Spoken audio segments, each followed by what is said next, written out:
মই দেওবৰ শইকীয়া ডাঙৰীয়াক ক'ব বিচাৰিছোঁ, আপোনাক আগৰ পৰাই অসমৰ ৰাইজে সন্দেহৰ দৃষ্টিৰে চায়, নাজিৰাবাসীও চায়।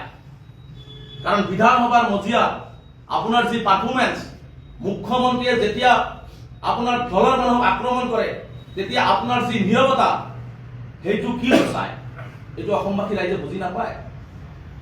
আৰু সেইজন মানুহে মোক কয়, কাৰণ মই জাতীয় সংগঠন কৰি গৈছোঁ, কাৰো লগত কোনোদিন আপোচ কৰা নাই, কোনোদিনে কাৰো লগত আপোচ কৰা নাই।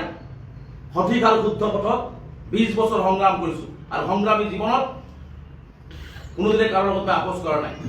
ইয়েছ, কেতিয়াবা সংখ্যালঘু ৰাইজৰ সমস্যা লৈ অসমৰ মুখ্যমন্ত্ৰী ৰাজ্যপালক আমি সাক্ষাৎ কৰিব লগা হৈছে, আৰু সেইটো সম্পূৰ্ণ সংবাদ মাধ্যম এপইণ্টমেণ্ট লৈ আমচুৰ এটা টিম ৱাইজ গৈ মুখ্যমন্ত্ৰীক সাক্ষাৎ কৰি সমস্যাবিলাকৰ কথা, ৰাজ্যপালক সাক্ষাৎ কৰি সমস্যাবিলাকৰ কথা কৈছোঁ। এইটো আমাৰ দায়িত্ব। ৰাজ্যখনৰ মুৰব্বী হিচাপে তেওঁৰ পৰা পাব লগা আছে, সেই পাব লগাখিনি আনিবৰ কাৰণে আমি যাব লাগিব, প্ৰত্যেকটো দল সংগঠন যায়।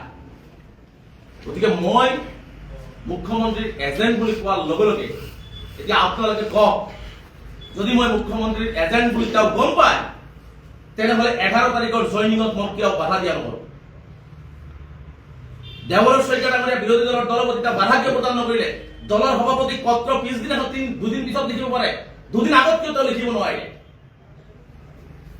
কাৰণ দেওবৰ শইকীয়া এই বিজেপিৰ এজেণ্ট হৈ কংগ্ৰেছ দলটোক আগবাঢ়ি যাব নিদিয়া, কংগ্ৰেছ দলটোক থানবান কৰিবৰ কাৰণে ঠিকা লৈছে।